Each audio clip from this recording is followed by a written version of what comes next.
Hello everyone, and you are watching Easy English Learning by Archana Sharma. In this series I am here with my next video for the class 9th, and as you can guess from the screen, this very video is related to the poem number 3 titled Rain on the Roof of the book Beehive. Dear learners, in this very video I am going to discuss all the literary devices being used in this very poem.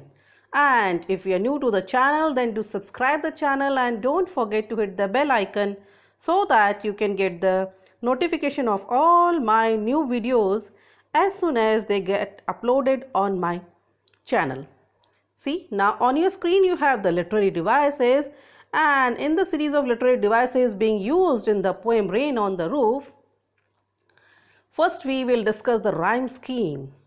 And the rhyme scheme of this very poem is A, B, C, B, D, E, F, E. See, rhyme scheme is deducted by the sound of each word given at the end of each line in the stanza. So, this is the rhyme scheme, and now the literary device. And in the series of literary device, we have number 1, that is alliteration. And what is alliteration? Alliteration is the repetition of a consonant sound in 2 or more consecutive words. Alliteration क्या होता है? इसको हम हिंदी में अनुप्रास अलंकार भी कहते हैं. इसका मतलब हमारे, आपको पता होगा, इंग्लिश अल्फ़ाबेट्स हमारे 26 होते हैं, उसमें से 5 हमारे वॉवल्स होते हैं और 21 कॉन्सोनेंट्स होते हैं.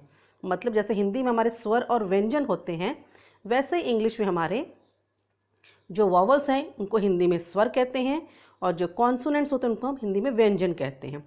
तो जो रिपीटिशन होता है कॉन्सोनेंट साउंड का, मतलब ए, ई, आई, ओ, यू, इन वॉवल्स को छोड़ के बाकी जितने भी हैं कॉन्सोनेंट हैं, उनका अगर साउंड आए 2 या 2 से ज़्यादा वर्ड्स में तो उसको हम एलिट्रेशन कहते हैं. एग्जाम्पल देखिए, ह्यूमिड हॉवर, एच क्या है? इट इज़ अ कॉन्सोनेंट, इसमें एच साउंड जो है वो रिपीट हो रहा है. स्टारी स्फीयर्स, इसमें एस साउंड रिपीट हो रहा है. Press pillow, P sound repeat हो रहा है. लाई लिसनिंग, एल साउंड रिपीट हो रहा है. तो जो एच है, जो एस है, जो पी है, जो एल है, ये सारे के सारे हमारे कॉन्सोनेंट है, ये वॉवल्स नहीं हैं. तो ये हो गया हमारा पहली लिटरेरी डिवाइस जो कि है एलिट्रेशन. चलिए आगे देखते हैं. नेक्स्ट लिटरेरी डिवाइस है हमारी ओनोमैटोपोइया, जो कि मतलब किसी साउंड की जब बात करते हैं, means the use of sound words to create dramatic effect. हम कुछ ऐसे शब्दों का इस्तेमाल करें जिससे कोई साउंड डिनोट किया जाए, क्रिएट किया जाए और कुछ ड्रामेटिक, एक नाटकीय रूप उसको दिया जाए, या ऑडिटरी इमेजरी करें, मतलब जब हम सुनने हैं तो उसको साउंड को हम इमेजिन करें. That is onomatopoeia. Okay, example patter, PATTER. Patter, it is the use of sound words. ये जो वर्ड है पैटर, एक साउंड को डिनोट कर रहा है, तो मतलब ये एक साउंड के लिए यूज़ किया गया. So it is the sound made by the rain drops falling on the roof top. जो रूफ है, जो उसकी टॉप है, उस पर जो रेन ड्रॉप्स गिरती हैं तो जो साउंड होता है क्रिएट, उसको पैटर वर्ड से डिनोट किया गया है. तो ये है हमारे सेकेंड लिटरेरी डिवाइस पोएम जो यूज़ किए, वो है onomatopoeia. Okay, now next we have after onomatopoeia is personification. Personification को हम हिंदी में मानवीकरण कहते हैं.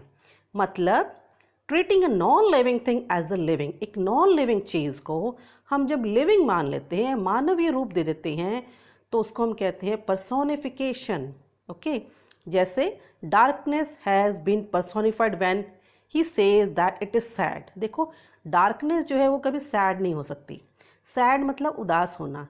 अब इंसान उदास होते हैं तो अंधकार कभी उदास नहीं होता. तो यहाँ पे डार्कनेस को एक लिविंग बीइंग माना है और उसको एक पर्सन के उसके फीलिंग्स को एक्सप्रेस किया कि वो सैड है. तो पर्सोनिफिकेशन हो गया हमारा मानवीकरण. जब एक मानवीय रूप दिया जाए एक नॉन लिविंग चीज़ को, एक नॉन लिविंग चीज़ को एक लिविंग माना जाए, एक पर्सन माना जाए, दैट इज़ पर्सोनिफिकेशन. तो पर्सोनिफिकेशन हो गई हमारी थर्ड लिटरेरी डिवाइस. अब हमारी फोर्थ लिटरेरी डिवाइस जो इसमें यूज़ की गई है पोएम में, वो है ट्रांसफर्ड एपिथेट. अब ट्रांसफर्ड एपिथेट क्या होता है? The use of an adjective with the noun. किसी एडजेक्टिव को एक नाउन के साथ यूज़ करना when it refers to another noun. किसी नाउन के साथ एडजेक्टिव जोड़ना और वो किसी तीसरी चीज़ को, नाउन को रेफर करे, that is transferred epithet. Transfer से ही हम लोग आइडिया लगा सकते हैं, मीन्स शिफ्ट होना. कोई मीनिंग किसी थर्ड के लिए, ओके। एडजेक्टिव हम सबको पता है, विशेषण होता है, नाउन हम सबको पता है, संज्ञा होती है। तो चलो इसका एग्जाम्पल देखते हैं पोएम में। ट्रांसफर्ड एपिथेट इस पोएम में कैसे यूज़ की गई है, देखो। In melancholy darkness, melancholy means sad.